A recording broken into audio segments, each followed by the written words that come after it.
রামচন্দ্র ও লক্ষ্মণ ও সীতা। তাই শ্রীরামচন্দ্রের ভূমিকায় নৃত্য পরিবেশন করে দেখাবেন ওস্তাদ পঙ্কজ কুমার মাহাতো। লক্ষ্মণের ভূমিকায় নৃত্য পরিবেশন করে দেখাবেন রাকেশ চন্দ্র মাহাতো এবং মাতা সীতার ভূমিকায় নৃত্য পরিবেশন করে দেখাবেন ডাক্তার সনাতন মাহাতো।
শোনো শোনো ভাই লক্ষণ, শোনো, এই গভীর অরণ্যের পথ দিয়ে ঘুরতে ঘুরতে অনেক ক্ষুধায় তৃষ্ণায় ক্লান্ত হয়ে পড়েছি ভাই।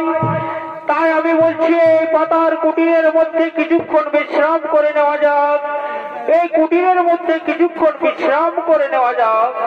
হ্যাঁ হ্যাঁ দাদা, হ্যাঁ আপনি ঠিকই বলেছেন। এই গভীর অরণ্যের উপর দিয়ে ঘুরতে ঘুরতে অনেক ক্ষুধা তৃষ্ণায় ক্লান্ত হয়ে পড়েছি। তাই এই কুটিরের মধ্যে কিছুক্ষণ বিশ্রাম করে নেওয়া যাক, বিশ্রাম করে নেওয়া যাক। তাই দর্শক মন্ডলী, এদিকে সেই লঙ্কাপতি